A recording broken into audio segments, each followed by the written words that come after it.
2017 ஆண்டு ஒரு சின்ன பையன் தன்னுடைய தகப்பனாருடைய சடலத்தை வீல் சேரில் வச்சு தள்ளிட்டு போயிட்டு இருக்கான்.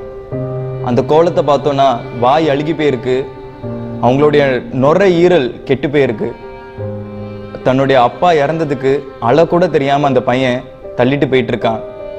பின்னாடி அவங்க அம்மா இந்த சிகரெட் இந்த போதை மருந்துக்கெல்லாம் அடிமையாகி இப்படி எங்களை தனியா விட்டுட்டீங்களே அப்படின்ட்டு கதறுதாங்க. அதே போலதான் நம்ம நாட்டுல அநேகர் இந்த சிகரெட்டுக்கு அடிமையா இருக்காங்க. ஒரு கணக்கெடுப்பு இப்படி சொல்லுது, நம்ம நாட்டுல மட்டும் 12 கோடி ஜனங்கள் இந்த சிகரெட் குடித்து தன்னுடைய வாழ்க்கையை அழித்து கொண்டு வருகிறார்கள். மொத்த உலகத்துல சிகரெட் குடிக்கிற ஜனங்களுடைய தொகையில பார்த்தோம்னா 12% இந்தியர்கள். இந்த சிகரெட் குடிக்கிறதுனால வெறும் இவங்களுக்கு மட்டும் கேடு இல்ல, இவர்களோட பிள்ளைகளுக்கும் இது கேடு உண்டாக்குது. நீங்க குடிக்கிற ஒரு சிகரெட் உங்களோட வாழ்க்கையில 11 நிமிஷத்தை குறைச்சிரும்.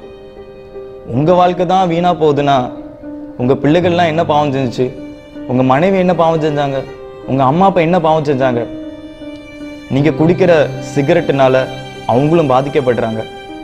ஒரு கணக்கெடுப்பு இப்படி சொல்லுது, சிகரெட் குடிக்காம அந்த புகையை மாத்திரம் சுவாசிக்கிறவங்களுடைய மரணம் ஒரு வருஷத்துல 6,40,000.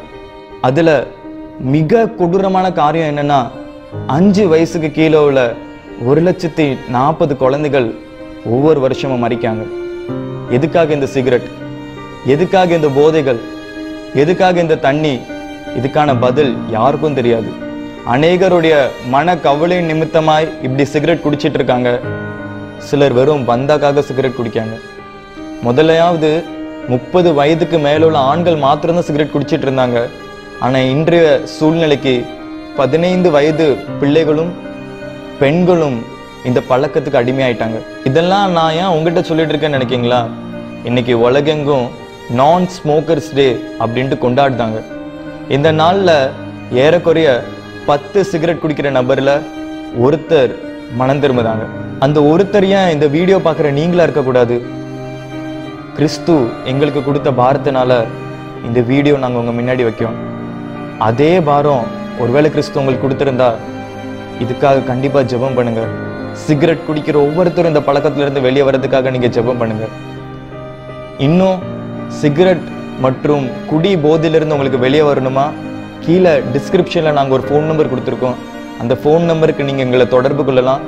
மிகவும் இலவசமா நாங்கள் உங்களுக்கு ஆலோசனை, உங்களுக்காக ஜெபம் பண்ண, இந்த பழக்கத்திலிருந்து உங்களை எப்படியாவது மீண்டு வெளியே கொண்டு வர நாங்கள் உதவி செய்ய ரெடியா இருக்கோம்.